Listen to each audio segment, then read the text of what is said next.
সবাই মিলে আমার কাছে আবদার করেছে মুরগির মাংস দিয়ে খিচুড়ি খাবে। এখন তো আমাদের বাড়িতে অনেক কাজ আর সবাই কিন্তু কাজে ব্যস্ত, তাই ভাবলাম আজকে আমি নিজের হাতে রান্না করে সবাইকে খাওয়াই। আব্বা বাজার থেকে একটা মুরগি নিয়ে এসেছে আর ওইটাই আমি কেটে মাংস বানিয়ে নিচ্ছিলাম। মাংস বানানো শেষে এরপরে আমি পেঁয়াজ রসুন সবকিছু ছিলে নিচ্ছিলাম। আজকের প্রকৃতিটা অনেক বেশি সুন্দর ছিল, নদীর পাড়ে এত পরিমাণে বাতাস ছিল, আমার মন চাচ্ছিল আমি গিয়ে বসে থাকি। এইদিকে কিন্তু আমাদের বাড়ির কাজ এখনো শেষ হয়নি, অনেক কাজ পড়ে আছে। প্রতিদিনই তো মা রান্না করে খাওয়ায়, তবে আজকে আমি সবাইকে একটু স্পেশাল ভাবে খিচুড়ি রান্না করে খাওয়াবো। খিচুড়ি রান্না করার জন্য সবকিছু আমি এখানে রেডি করে নিয়েছিলাম, মাংসগুলো কেটে ধুয়ে রেডি করে নিয়েছি। আজকের এই খিচুড়িটা রান্না করবো আমি এই কুকারটাতে। এই কুকারটা ফেসবুকে দেখা মাত্রই আমার কাছে তো অনেক বেশি ভালো লেগেছে। এই কুকারটা কিন্তু বর্তমানে কোনো রকম শিপিং চার্জ ছাড়াই চায়না থেকে সরাসরি আমাদের বাংলাদেশে আনা যাচ্ছে। আমার মাকে তো অনেক কুকার গিফট করেছি, তবে সবচাইতে বেশি পছন্দ করেছে এই কুকারটা। দেখতেও যেমন সুন্দর, কোয়ালিটিও কিন্তু অনেক ভালো। আর এটা কিন্তু TQIU ব্র্যান্ডের প্রোডাক্ট। এখন থেকে আমার মাকে রান্না বান্না নিয়ে কোনো টেনশনই করতে হবে না, এটাতেই কিন্তু সবার খাবার দাবার রান্না করা হয়ে যাবে। তাছাড়াও এটা কিন্তু অনেক বেশি বিদ্যুৎ সাশ্রয়ী, যেটাতে কিনা বিল অনেক কম আসে। এই সুন্দর প্রিমিয়াম কোয়ালিটির এই কুকারটা নিয়েছি আমি TQIU ফেসবুক পেজ থেকে। ক্যাপশনে আমি পেজ লিঙ্কটা মেনশন করে দিব, সাথে আমি এখানে হোয়াটসঅ্যাপ নাম্বারটাও দিয়ে দিচ্ছি, এই নাম্বারে চাইলে যোগাযোগ করে নিতে পারেন। কুকারটা কিন্তু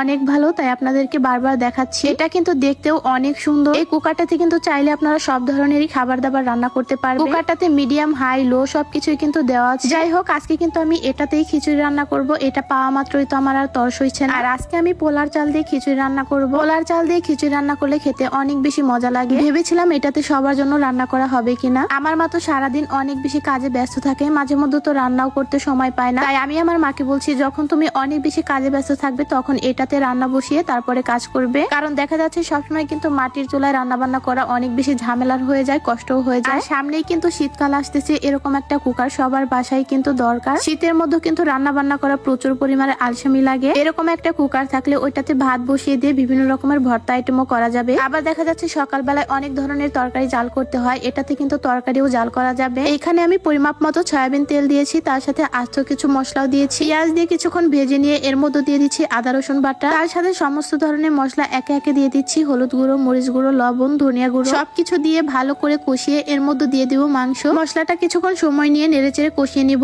এর মধ্যে দিয়ে দিচ্ছি কয়েক ফালি কাঁচামরিচ। এরপরে এখানে দিয়ে দিচ্ছি মাংস। আমার ছেলে তো মাংস দিয়ে খিচুড়ি রান্না করলে খেতে অনেক বেশি পছন্দ করে। আমি এখানে বসে বসে রান্না করতেছিলাম আর সবাই ওইখানে বসে বসে আমার রান্না দেখতেছে, অপেক্ষা করতেছে কখন রান্না হবে আর কখন খাবে। আর আমি কিন্তু ঘরে বসে বসে রান্না করতেছি। কিছুক্ষণ সময় নিয়ে নেড়েচেড়ে কষিয়ে নিয়ে পানি দিয়ে একটুক্ষণ ঢেকে রাখবো। এই কুকারটাতে খুব তাড়াতাড়ি রান্না হয়ে গিয়েছে আমার। আমি রান্নাটা বসিয়ে দিয়ে বাইরে একটু অপেক্ষা করছিলাম, একটু পরে গিয়ে দেখি কষানো হয়ে গিয়েছে, মাংসটাও নরম হয়ে এসেছে। এরপরে আমি এখানে ধুয়ে রাখা চাল ডাল সবকিছু দিয়ে দিচ্ছি। রান্না করার সময় বারবার মনে হচ্ছিল কবে আমার একটা নিজের সংসার হবে আর এরকম সুন্দর সুন্দর জিনিস দিয়ে নিজের সংসারটাকে সাজাবো গোছাবো। প্রত্যেকটা মেয়ে কিন্তু চায় নিজের একটা সংসার হোক আর নিজের মনের মতো করে কিন্তু সবকিছু সাজিয়ে গুছিয়ে নি। এই যে এই কুকারটা দেখে আমার এত পরিমাণ ভালো লেগেছে, পরে আমি ভেবেছি আমি যখন নতুন বাসা নিব তখন এই কুকারটা আরেকটা নিয়ে নিব, কারণ এই কুকারটা দেখতে খুবই সুন্দর আর রান্নাটাও অনেক তাড়াতাড়ি হয়ে যায়। এই তো দেখেন আমার রান্না কিন্তু প্রায় শেষের দিকে, কিছুক্ষণ দমে রেখে দিয়েছি। আমার কাছে তো মাংস দিয়ে এভাবে পোলার চাল দিয়ে খিচুড়ি রান্না করলে খেতে খুবই ভালো লাগে। খিচুড়িটা আমি আবার কিছুক্ষণ নেড়ে চেড়ে তারপরে ঢাকনা দিয়ে ঢেকে রেখেছিলাম। এই তো আমার রান্না শেষ হয়ে গিয়েছে, সবাইকে বেড়ে বেড়ে খাবার দিচ্ছিলাম। দুপুর বেলায় তো সবাই মিলে মজা করে খিচুড়ি খেলাম। সবাই তো আমার হাতের খিচুড়ি খেয়ে অনেক বেশি প্রশংসা করছিল। সবাই মিলে একসাথে খাবার খাওয়ার মজাই আলাদা। আমি তো যেখানে বসে রান্না করেছি ওইখানেই খাওয়া শুরু করে দিয়েছি, সবার জন্য বাড়াও শুরু করে দিয়েছি। আমার হাতের এই খিচুড়ি খেয়ে সবাই তো অনেক বেশি প্রশংসা করেছে। যাই হোক, আমার ভিডিওটা ভালো লেগে থাকলে অবশ্যই একটা শেয়ার দিয়ে দিবেন। সবাই ভালো থাকবেন, সুস্থ থাকবেন। আজকে এ পর্যন্তই, আল্লাহ হাফেজ।